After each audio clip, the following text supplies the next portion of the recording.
आज हम आपको एक ऐसी सच्ची कहानी सुनाने जा रहे हैं जो एक माँ के दिल के सबसे गहरे कोनों को छू जाती है। एक ऐसी सुबह जो दिखने में तो हर सुबह जैसी थी, लेकिन जिसमें छुपा था 5 साल का इंतजार और एक ऐसी खबर जो उसकी जिंदगी हमेशा के लिए बदल देने वाली थी।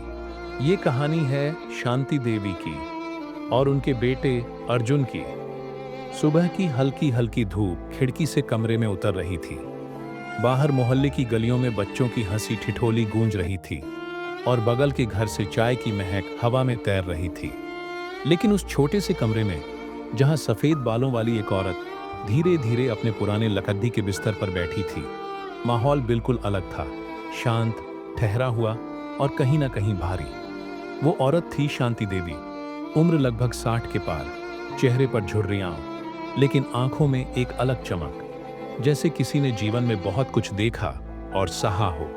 कमरे की दीवार पर एक पुरानी घड्डी टिकी थी, जिसकी टिक टिक आवाज कमरे की खामोशी को और गहरा कर रही थी। बगल में एक पुराना रेडियो रखा था जो कभी उनके पति सुनते थे, लेकिन अब वो भी धूल में ढका हुआ था। आज का दिन शांति देवी के लिए बाकी दिनों जैसा नहीं था, क्योंकि आज सुबह उन्हें एक खास फोन कॉल आने वाली थी, अपने बेटे अर्जुन का। अर्जुन, जो पिछले 5 सालों से दिल्ली में नौकरी कर रहा था और अब अपनी शादी करने वाला था। फोन की घंटी ठीक 9 बजे पुराने मोबाइल की तेज रिंग बजी। शांति देवी ने धीरे धीरे हाथ बढ़ाकर फोन उठाया। स्क्रीन पर नाम चमक रहा था, अर्जुन बेटा। हेलो माँ। उधर से अर्जुन की वही मीठी और उत्साहित आवाज आई, जिसमें बचपन से ही एक चुलबुलापन था। हाँ बेटा। शांति देवी की आवाज में प्यार था, लेकिन कहीं ना कहीं हल्की थकान भी। माँ, बस एक बड़ी खबर देनी थी। शादी की तारीख फाइनल हो गई है, अगले महीने की 15 तारीख को। उधर से हंसी और उत्साह, और इधर शांति देवी की आंखों में हल्की नमी। अच्छा है बेटा, भगवान तेरा घर बसाए, उन्होंने धीमे से कहा। अर्जुन कुछ पल चुप रहा, फिर बोला, माँ आप आओगी ना? मेरी शादी है और मैं चाहता हूं कि आप मेरे साथ हों। कमरे की हवा जैसे ठहर गई। शांति देवी ने कुछ सेकंड तक जवाब नहीं दिया। मां का जवाब, नहीं बेटा, मैं नहीं आ पाऊंगी, उन्होंने धीमे लेकिन साफ शब्दों में कहा। उधर से अर्जुन चौंक गया। क्या मां? क्यों? ये कैसी बात कर रही हो? मेरी जिंदगी का सबसे बड़ा दिन है और आप नहीं आओगी? नहीं अर्जुन, मेरी तबीयत और कुछ बातें हैं। शांति देवी की आवाज भारी हो गई। तबीयत? माँ, मैं डॉक्टर भेज दूंगा, गाड़ी भेज दूंगा, बस आप आ जाओ। अर्जुन की आवाज में विनती थी। नहीं बेटा, यह संभव नहीं है। और इतना कहकर शांति देवी ने फोन काट दिया। अर्जुन का उलझना उधर अर्जुन के लिए यह किसी झटके से कम नहीं था।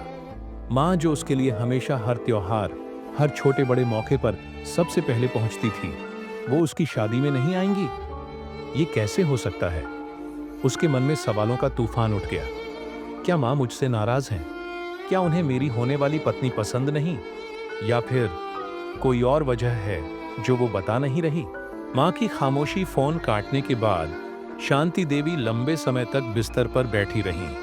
उनकी आंखों के सामने अर्जुन का बचपन घूम गया। कैसे वो बारिश में भीगते भीगते घर आता, कैसे होली पर पूरा चेहरा रंगों से भर देता, कैसे स्कूल में पहला इनाम लाकर उनकी गोद में बैठता।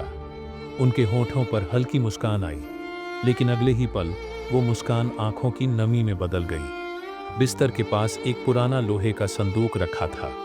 उन्होंने धीरे से उसका ताला खोला और अंदर से एक लाल रंग का छोटा कपड़ा निकाला। उसमें सावधानी से लपेट कर रखी हुई एक पुरानी सोने की चूड़ी थी, वही चूड़ी जो उन्होंने अपनी शादी के दिन पहनी थी। शांति देवी ने उसे हाथ में लिया और धीरे धीरे सहलाने लगी। अर्जुन, मैं तेरी शादी में आना चाहती हूं, पर जो सच तू नहीं जानता वो मुझे रोक रहा है। गांव की बातें। शांति देवी का गांव छोटा था, लेकिन हर बात दूर दूर तक फैल जाती थी। पिछले साल जब अर्जुन की सगाई हुई थी, गांव में कुछ लोगों ने ताने मारे थे। देखो, शहर में जाकर पढ़ा लिखा, अब अपनी जात बिरादरी के बाहर शादी कर रहा है। शांति देवी ने उस समय किसी से कुछ नहीं कहा, लेकिन उन तानों ने उनका दिल तोड़ दिया था। उन्हें डर था कि अगर वो शादी में जाएंगी तो कुछ रिश्तेदार उनके सामने ही अपमानजनक बातें कहेंगे और वो चाहकर भी कुछ जवाब नहीं दे पाएंगी।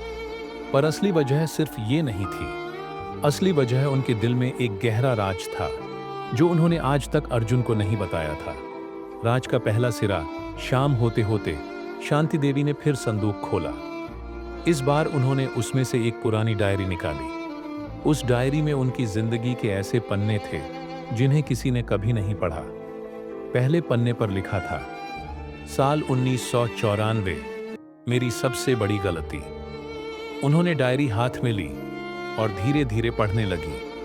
उनकी आंखों में फिर वही पुरानी तस्वीरें उभर आईं। एक जवान लड़की, सपनों से भरी लेकिन हालातों से टूटी हुई, और एक फैसला जिसने उनकी पूरी जिंदगी बदल दी थी। शांति देवी की उंगलियां हल्के हल्के उस पुरानी डायरी के पन्नों पर चल रही थीं। हर पन्ना जैसे उनके दिल पर फिर से एक पुराना घाव खोल रहा था। कमरे में सिर्फ पंखे की धीमी सी आवाज थी और बाहर कहीं दूर कुत्ते भौंक रहे थे। उन्होंने एक लंबी सांस ली और पहला पन्ना खोल दिया। फ्लैशबैक, साल 1994। उस वक्त शांति देवी महज 24 साल की थी। चेहरे पर यौवन की चमक, आंखों में सपनों की दुनिया और दिल में यह भरोसा कि शादी के बाद सब कुछ अच्छा होगा। उनकी शादी उसी गांव के एक किसान रघुवीर से हुई थी। रघुवीर मेहनती था लेकिन स्वभाव में गुस्सैल। शादी के शुरुआती दिन ठीक थे लेकिन जल्द ही रघुवीर का असली स्वभाव सामने आने लगा। वो छोटी छोटी बातों पर गुस्सा करता, कभी कभी हाथ भी उठा देता।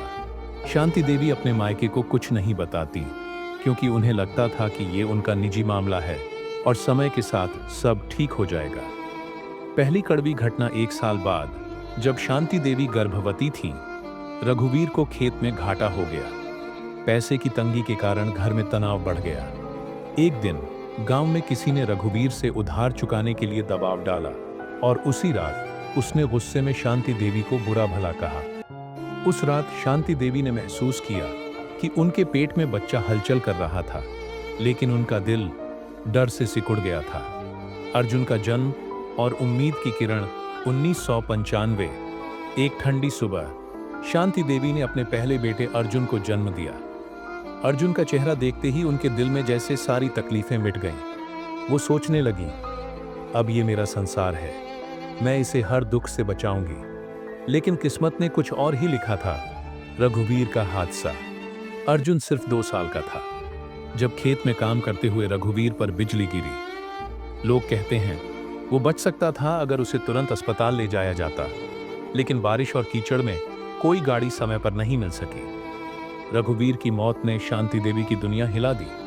अब वो अकेली थी, एक छोटे बच्चे और ढेर सारे कर्ज के साथ। गांव का फैसला, गांव के बुजुर्गों ने सलाह दी कि शांति देवी किसी और से शादी कर लें ताकि अर्जुन को पिता का सहारा मिल सके। लेकिन शांति देवी ने साफ मना कर दिया, मैं अर्जुन की मां हूं और वही मेरा सब कुछ है। यहीं से शुरू हुआ उनका संघर्ष। उन्होंने खेतों में काम किया, घर घर सिलाई का काम किया और जैसे तैसे अर्जुन को स्कूल भेजा। वो एक गलती, अर्जुन के स्कूल की फीस भरने के लिए शांति देवी को एक दिन मजबूरी में गांव के ही एक साहूकार से उधार लेना पड़ा। साहूकार चालाक था। उसने कागज में ऐसी शर्तें लिख दी कि अगर पैसे समय पर वापस न हुए तो उनका घर और खेत उसकी मिल्कियत हो जाएंगे। शांति देवी को यह बात समझ में तब आई जब आधा साल बीत गया और वो पैसे लौटाने में नाकाम रही। घर छोड़ने की मजबूरी। 1999 में साहूकार ने पूरा घर और खेत अपने कब्जे में ले लिया। शांति देवी और अर्जुन को गांव के एक छोटे से कोने में किराए के मिट्टी के घर में रहना पड़ा। लोग बातें बनाने लगे, ये औरत अपने घर को बचा नहीं पाई, बेटे का क्या भविष्य होगा। शांति देवी ने सुन सुनकर भी चुप रहना सीखा, लेकिन भीतर एक आग जल रही थी। मैं अर्जुन को पढ़ा लिखा कर इस गांव से बाहर भेजूंगी ताकि वो कभी गरीबी और तानों का शिकार न बने। अर्जुन की मेहनत और शहर का सफर। अर्जुन पढ़ाई में तेज था। शांति देवी ने दिन रात मेहनत की, कभी खेत में मजदूरी, कभी घरों में खाना बनाना, बस ताकि अर्जुन की पढ़ाई में कोई रुकावट न आए। आखिरकार 2013 में अर्जुन को दिल्ली में एक अच्छी नौकरी मिल गई। वो जाते समय माँ से वादा करके गया था, माँ अब आपकी सारी तकलीफें खत्म। मैं आपको अपने साथ शहर ले जाऊंगा। लेकिन शांति देवी ने तब भी गांव में रहना चुना। ये मेरा घर है बेटा, मैं यहाँ रहकर भी खुश हूँ। राज की असली वजह सामने आने लगती है। शांति देवी ने डायरी का अगला पन्ना पलटा। उसमें लिखा था, अगर अर्जुन को मेरी सबसे बड़ी गलती का पता चला तो शायद वो मुझसे नफरत करने लगेगा। असल में अर्जुन की शादी जिस लड़की से तय हुई थी, उसके परिवार का ताल्लुक उसी साहूकार के घराने से था जिसने सालों पहले उनका घर छीना था। ये बात शांति देवी जानती थी, लेकिन अर्जुन को कभी नहीं बताई। उनका डर ये था, अगर मैं शादी में जाऊंगी तो उन पुराने जख्मों के बीच खड़ी रहूंगी और शायद मेरी मौजूदगी अर्जुन की शादी का माहौल बिगाड़ देगी। अब ये कहानी उस मोड़ पर थी जहां अतीत और वर्तमान टकराने वाले थे। अर्जुन अपनी मां की चुप्पी समझने की कोशिश कर रहा था और मां अपने बेटे की खुशी के लिए खुद को पीछे खींच रही थी। दिल्ली में उस रात अर्जुन को नींद नहीं आई। बार बार मां का चेहरा उसकी आंखों के सामने आ रहा था, वही चेहरा जो हमेशा मुस्कुराकर उसे ताकत देता था। अब जाने क्यों बेबस और बोझिल लग रहा था। मां ने आखिर ऐसा क्यों कहा? वो भी मेरी शादी में ना आने की बात, ये तो असंभव है। उसके दिमाग में एक ही बात घूम रही थी, मुझे सच जानना होगा, चाहे जो भी हो। सफर की शुरुआत अगली सुबह बिना किसी को बताए अर्जुन ने अपनी गाड़ी निकाली और सीधा गांव के लिए निकल पड़ा। दिल्ली से उसके गांव तक लगभग 8 घंटे का रास्ता था। राजमार्ग पर तेज चलती गाड़ियां, सड़क किनारे सरसों के पीले खेत और बीच बीच में छोटे कस्बे। गाड़ी चलाते समय अर्जुन के मन में कई सवाल उठ रहे थे। क्या मां बीमार हैं? क्या किसी ने उन्हें कुछ कह दिया? या क्या उन्हें मेरी शादी पसंद नहीं? लेकिन वो एक बात सोच भी नहीं पा रहा था कि सच उससे कहीं ज्यादा गहरा और दर्दनाक होगा।